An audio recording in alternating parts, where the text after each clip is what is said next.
Go to work on yourself harder than you work on your job. If you work hard on your job, you can make a living. But if you work hard on yourself, you can make a fortune. I worked hard on my job and made a living, but then I learned something important. Spend extra hours each week learning new skills and start working on yourself. Here's a phrase everyone should remember. Success is something you attract by becoming an attractive person. Success isn't something you chase. It's something you attract by becoming attractive to the marketplace. How do you do that? By gaining multiple skills and learning new languages. So what else can make you attractive to the marketplace? More skills and more languages.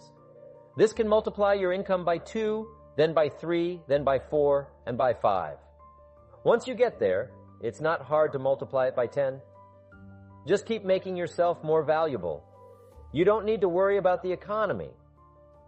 Remember this, your income is determined by your philosophy, not by the economy.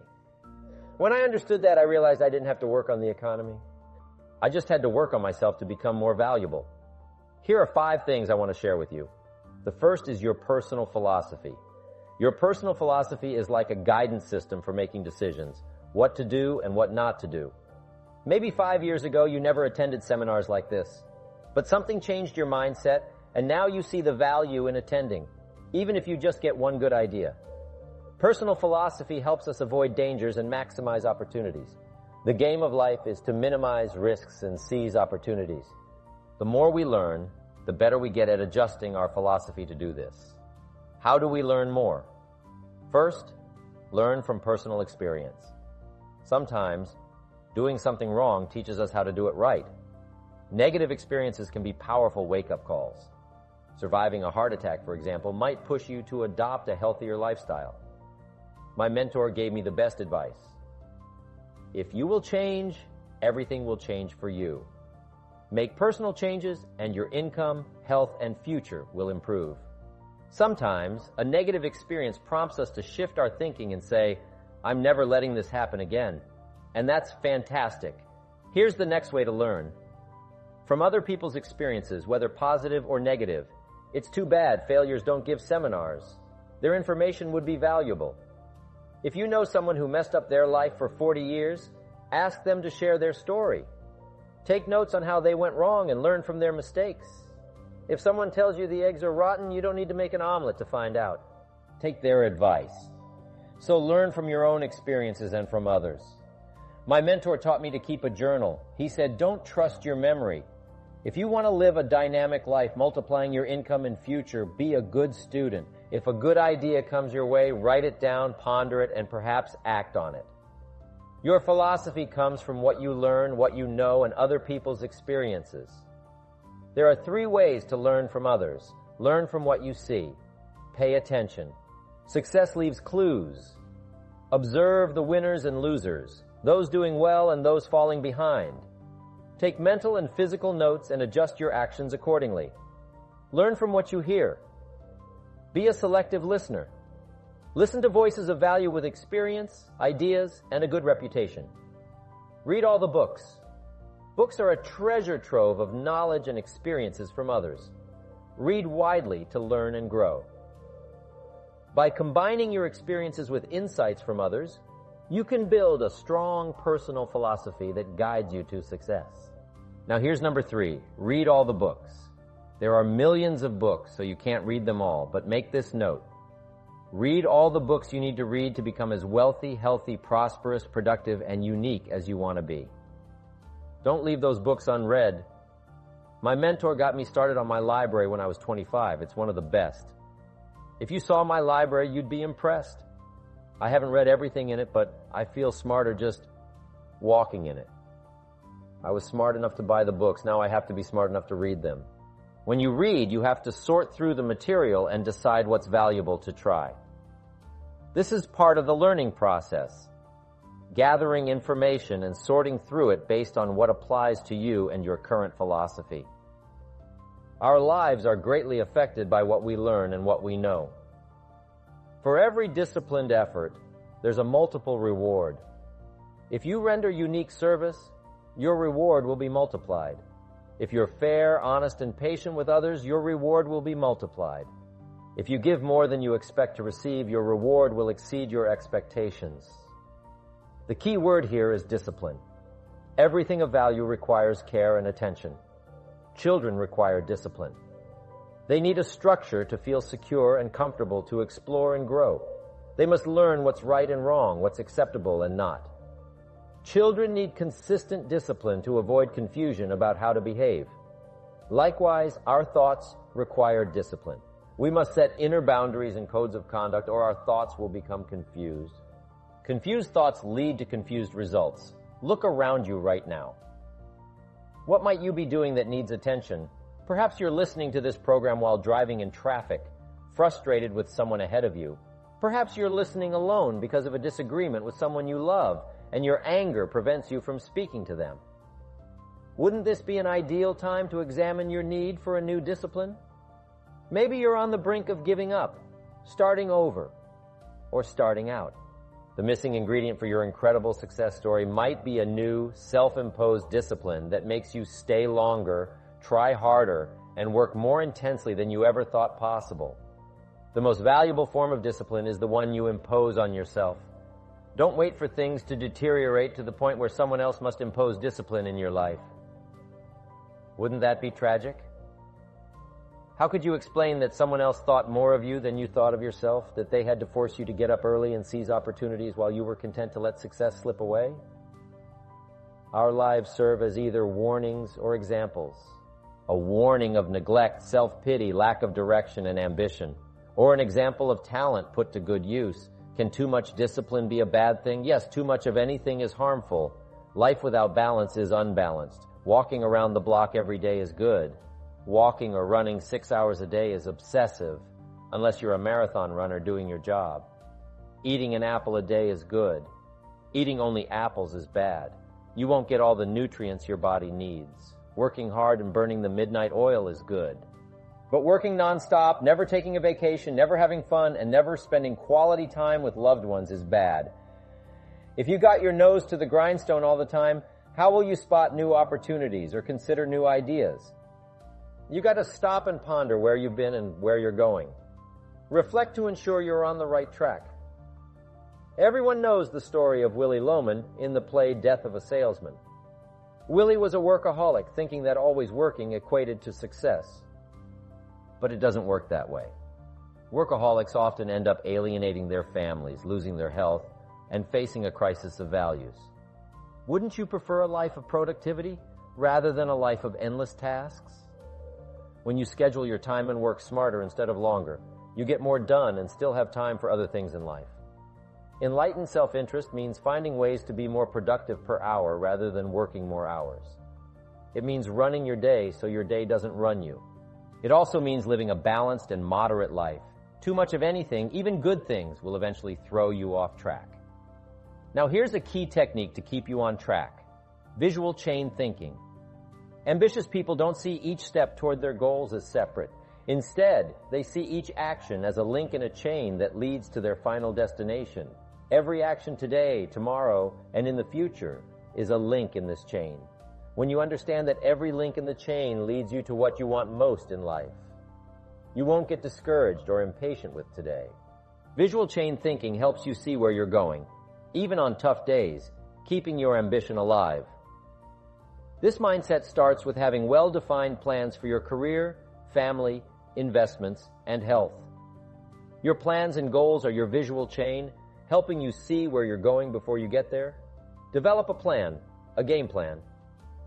It's ironic that we understand the importance of mapping out a strategy for a football or basketball game, but we often neglect to plan our own lives. Here's the first rule for your life's game plan. Don't start your day until you have it finished. Don't begin your daily activities until you know exactly what you plan to accomplish. Do this every day. Planning your day takes time and discipline. But remember that value is the result of discipline, not hope. Once you've mastered daily planning, move to the next level. Don't start your week until you have it finished. Plan your week every Sunday. By Friday, you'll know exactly what you accomplished, not wonder where the week went. When you plan your days and weeks, they fit together better. You'll work smarter, not harder. Then plan your months. By developing and following your game plan, your days, weeks, and months become part of a bigger design, a long-term view of your life, a visual chain. This perspective, built through planning, leads to mastering your time and ultimately to the good life. Now, let's define worry. Worry is fear painting pictures in your mind. If you watch that mental movie too long, you get a false picture of reality. Worry is like a mental broadcasting station, often presenting false or distorted information. It suggests that things can only get worse, ignoring positive possibilities. Worry depletes constructive emotion and wastes mental energy. It's like letting the car starter run until the battery dies. Worry often stems from a lack of facts, understanding, and preparation. Left unchecked, worry can become like a mad dog loose in the house, causing sorrow, pain, and regret. To manage worry, understand the realities of life, human suffering, war, disease, and poverty, but keep them in the rightful ratio of your mental and emotional time. So focus on your visual chain, plan your life, and manage worry by understanding its nature and keeping it in check. This approach will lead you to a more disciplined, balanced, and successful life. The next question is, what can you do about worry? What's the first step? My best advice is to recognize worry for what it is, admit what it does, and decide you want to be free from it. It starts with a decision on your part. Why let worry continue to drain your pocket, hinder your potential, and rob you of better relationships, profits, and results? Why impose your worry on others any longer? It's a burden you can get rid of, a monkey you can get off your back. Say to yourself, I've had it with worry. I'm tired of those negative mental pictures. I refuse to be tricked by false facts. I'm not that weak. Never again do I want those sick feelings inside, those mental false alarms. I'm tired of the drain on my resources, the lack of confidence. I don't want my family to see me in this state anymore. I've got more to offer. Reflect on the past worries that never came true. Think about all the catastrophic events you feared that never happened. 90% of the things we worry about never happen. We've all had well-meaning advisors who predict every bad outcome, leaving us wondering why we bother to live. But those things rarely happen. Challenge what your mind tells you or what others tell you. Don't fall for false alarms. This is a good start. By questioning your worry thoughts, you'll begin to examine your fears and see if they are valid. Don't let your mind play tricks on you anymore. You can destroy any emotion, including worry and fear, by analyzing it to death. Drag it out on the table and look at it. Weigh it against all your past experiences. Make sure it stands against all the facts you have. Start using worry instead of letting it use you. Take control. Let concern and the first signs of worry prompt you to learn. Ask questions and look at all sides to evaluate true, positive, constructive action. This is the beginning of being in control instead of out of control. Now you can say, I will let fear advise me of the facts, but I won't let fear tell me these are all the facts, nor will I let fear determine my reaction to the facts. I will gladly take up the war of faith over doubt, reason over fear, and positive expectation over worry. So talk yourself into a change of attitude. Be persuasive. Go all out. Show yourself the contrast. The hell if you don't change versus the good life of answers and progress if you do. Say to yourself, what a fantastic feeling it must be to stop the panic drain on my mental energy, emotion, and physical strength. Imagine putting all that saved energy and emotion and strength into my action plans for the good life. Accept the challenge, believe your beliefs, doubt your doubts, stay on the campaign to give worry a hard time, act as your own conscientious judge. Say, I've had it with the one-sided story. I sustain the objection that worry has failed to bring out all the facts. I despise these mental courtroom maneuvers that try to belittle my client. Me, I demand the whole truth, and if worry will not be silent, I may cite it for contempt of the court of reason. Call up that scene often when worry wants to hassle you with the same old tricks and the same old results. It will work every time. Now let's move on to some really positive steps. If you can survive all that has happened to you up to this moment in your life, in spite of doing and thinking many of the wrong things, imagine how you can succeed by now starting to do some of the right things. The best answer to worry is confidence. And confidence starts first with awareness. Here is one of the most important lessons in life. To learn that life and business are like the changing seasons, and the real challenge of life is to learn how to handle the winter and take advantage of the spring. In short, that's it. Winter always comes, but so does the spring. Night follows day, but also day follows night. Sure, the tide goes out, but it always comes in. Opportunity follows difficulty as surely as difficulty follows opportunity. Now let's talk about how to handle the winters, those times when worry, like winter, takes its heavy toll. Winter always comes, so does the night. Some happenings in our life will always be a cause for concern. Sometimes concern turns to worry, and worry turns to fear. But remember, that is to be expected. Each day, each event, each season brings both expected and unexpected challenges that we must think about and make decisions on. Life is like a stream that flows continuously. The better we understand that, the better chance we have to produce good results out of all of our challenges. Here's a good thought. A full, well-developed human being will find a way to take advantage of the winter, not just handle it. The big challenge is to make something out of each opportunity. If winters are always going to occur in our life, shouldn't we benefit from them too? Come the next winter, you could be on the inside, looking out, seated by a warm fire, in the company of a good friend, feeling secure despite the circumstances or the season. Know that the night will pass. As you grow and progress, you will better understand how to handle every night and better live every day. Here is some of the best advice I have on worry. First, don't be afraid to face the facts of life. It is not negative to understand that winters always come. Don't be faked out. Don't clip the word impossible out of the dictionary. Sure, the Bible says all things are possible, but my daughters ask me, have you ever tried putting toothpaste back in the tube? Don't say, I don't want to hear the problem. I don't want to see the difficulty.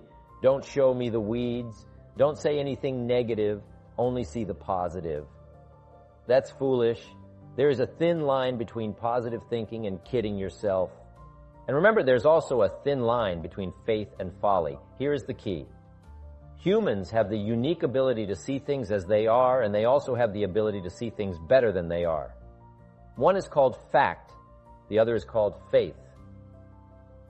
Facts you acquire, faith you develop. The facts you acquire are essential. It's like belief. You must constantly find facts to support your belief. Faith says, I will move mountains. It doesn't say, I will move mountains if someone gives me a bulldozer. Faith just says, I will move mountains. Faith doesn't ask for a result to prove its existence. Faith is because it is. And remember, people die for faith. Some people give up everything they own, their life, for faith. Here is a good prayer. Help me to see it as it is, and help me to see it better than it is, and then inspire me to act. Facts, faith, and action. What a combination for personal progress. And action puts fear to flight. An Old Testament phrase says, watch the ants, you sluggard. Consider their ways and be wise. Not a bad suggestion. The study of ants. What do they do in the summer to prepare for the winter? That's a lesson in life and survival. Happiness, wealth, peace, security, success, safety, friendship, reward, results, and all human achievement come from a growing ability to understand and handle the changing seasons. And so we come right back to the theme of our entire enterprise. Self-development. Learn to work harder on yourself than anything else. The key to all success in economics or mental health is self-development. It will all change for the better when you change for the better. It's what you become that really counts. And you are the only variable. A good statement is, you can't be all positive, you can't be all confident, you can't be all faith. But confidence and faith and courage and inspiration can dominate worry and fear. Physical and emotional forces are always at work, and something will win and conquer. Make sure you give yourself the best chance to get mental and emotional domination over all your challenges. Here is one of the master keys to the good life: developing the intelligence and accepting the challenge of putting all your emotional experiences into their rightful ratio. Beginning this progress can bring about the most dramatic changes. Disappointment is like winter, it always comes. It is foolish to say, don't be disappointed, but you must learn to discipline your disappointment. If it dominates 51% of your time, you're in trouble. Continued heavy disappointment is like 12 months of winter, and 12 months of winter leaves very little alive. Use the guidelines of seasons to adjust to all the meaningful things that happen to you. Concern, fear, and disappointment, like many human emotions, serve a useful purpose as long as they are kept in their rightful ratio. Left unattended, the weeds take over, disappointment and worry break loose, fear gets the upper hand, and doubt moves in. But managed, worked, given human action with will and knowledge and purpose, gardens overcome weeds, faith overcomes doubt, and confidence pushes worry into a small place. The second major key to mastering worry is to respond. Build up inside of you that heavy desire to be free, to get on with building your life and lifestyle. Too much is waiting to delay. Take a new look at your opportunities. Figure out new ways to seize them immediately and make them work for you. And here is a key. Bring a new dedication that you will master yourself with enough discipline to be more than qualified to do the present job and prepare yourself for the next move up. Expose yourself to every stimulation possible that will put all this in perspective. Now let's move on to a very important point. And that is the best answer to worry is confidence. First, self-confidence. I can better handle next winter. I have a strong shelter. It is stocked with supplies. I now know how to take advantage of the spring. I'm going to plant better crops and bigger crops. I can last through the summer. I won't quit this time. I'll study weeds and how to get rid of them. I'll be less frightened of the changing weather and the quick storms in the fall. I will exercise more care and reap what I have without complaint and blame nothing for the amount of my harvest. I'll learn to save a fair portion so that I can survive the bad seasons when out of control the hailstorm comes and it all goes wrong. Now we must consider the most fatal deterrent to self-confidence is guilt. Not doing all you know how to do to the full extent of your present ability weakens the foundation for confidence. The biggest part of worry comes from the lack of this personal confidence. And lack of confidence comes from two major firsts: no goals or plans. And second, no daily discipline to achieve. The inaction to cure or handle small tasks is what starts the guilt process. And that always tends to make you look at what's wrong and expect the worst. So listen to the voices of creative experience. Let nature experience wisdom, books, everything.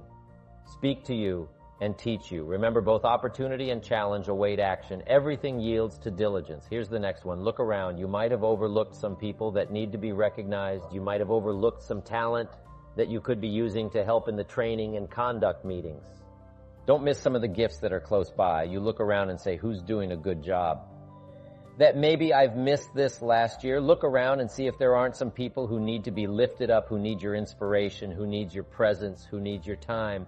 Here's the next one. Look down to the work. Look down to the soil that's ready for the seeds of opportunity that you will share by your voice and your invitation and your language and your meetings, your presentation. Look down to the work that your hands can work miracles. Look down to the task and see if there aren't some things you might have missed this past year. You can pick up this year and work miracles for yourself, for your future, for your organization. The next one is caution.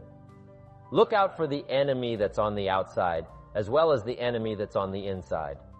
Look out for your own thoughts that might deceive you, saying you're too short, you're too tall, you're too old, you've never done it before. What makes you think you can do it now? Look out for the temptation. I've told the story and it bears repeating. An ancient story that said there were two nice people. This is not a story of one bad person and one good person. The storyteller says this is a story of two nice people, however. And I want you to underline the word however, because that's the drama of life. However, one built his house on the rock and the other built his house on the sand. And sure enough, the storms came as they always do. And the one that built his house on the rock was saved. The one that built his house on the sand was lost. Nice people can make careless decisions. Nice people can make foolish decisions. None of us are above temptation. That's why the great prayer says, lead us around temptation, hopefully deliver us from the evil. Tempted to cross the line, a customer shows up across the street from where you live. And it's so easy to say rather than being taken care of by someone who lives so far away. I can take care of you because I live just across the street. Don't listen to the tempter. Stay on track. Build on the rock. Look out for your own mind that would tell you your dreams can't come true. Look out for your own thoughts that would tell you that it's not going to work that well for you. Look out for that. Here's the next one. Look inside of some of you have just started to develop your talents and your skills and your abilities. Some of you have done enough to reach this level, to reach these tables, to be in this room. But I promise you, if you go home and take another look inside, here's the question to ask.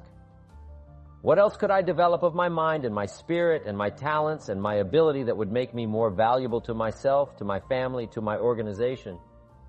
What else could I do? How far could I reach inside for something I haven't found yet? Next, look up to the God that made us all, to a higher power that's still within reach. Draw on that spiritual part of human existence and human life. It'll work miracles. Once in a while I get a letter. Guess what it says? Dear Mr. Rohn, while you travel the world, please remember we pray for you. I thought, wow, that's what I felt at 39,000 feet. When I was a little weary and tired, somebody in South Africa was saying a prayer for Joe. All of that unseen miracle stuff that we all touch at times in our lives, I'm asking you to look up and draw on that experience, that comfort, that uniqueness that makes us who we are. There's nothing you can do about the past, but you can do a great deal about your future. You don't have to be the same person you were yesterday. You can make changes in your life, absolutely startling changes in a fairly short period of time. You can make changes you can't even conceive of now. If you give yourself a chance, your abilities will grow. You have untapped talents and potential that you haven't even reached for yet. And as time goes on, you'll be able to reach deeper and deeper. The first thing you'll know, you'll be able to do things you never thought you could do. You'll be able to handle things you never thought you could handle. You'll have ideas that you've never had before. All of this is sparked by the goal-setting process. When you know what you want, and you want it badly enough, the answers will come to you. I can't tell you why it works. All I know is it works. Give yourself a chance to become all you can become and to accomplish all you can accomplish. Let me give you a Bible philosophy that teaches how to get whatever you want. Here's what it says. Ask. That's it. Ask. Of all the important skills to learn in life, be sure to include the skill of asking, what does ask mean? Ask means, what do you want? And the complete formula is staggering. It says, ask and you will receive. Hey, we ought to look into that. The man says, yes, but you work where I work. By the time you struggle home, it's late. You've got to get a bite to eat, watch a little TV, and get to bed. You can't sit up half the night and ask. And this guy is behind on his bills. He's a good worker, hard worker, sincere. But you've got to do better. Then work hard and be sincere all of your life. You'll wind up broke and embarrassed. You've got to be better than a good worker. You've got to be a good asker. Let me give you some key points on this. Asking and receiving, setting goals, asking of life. Here's part of the philosophy that helped me to change. First, asking starts the receiving process. Asking is like pushing a button and all this machinery starts working. Mental and emotional machinery. I don't even know how it works, but I do know it works. There are a lot of things. You don't need to know how they work, just work them. Some people are always studying the roots, others are picking the fruit. It all depends on what end of it you want in on. So asking is the beginning of receiving. Second, receiving is not the problem. You don't have to work on receiving, it's automatic. So if receiving is not the problem, what is the problem? It's failing to ask.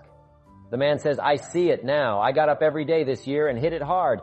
But nowhere in my house is there a list of what I want from my life. Can you see? Good worker, poor asker. Third, receiving is like the ocean. There's plenty, especially in this country. It's like an ocean here. Here, success is not in short supply.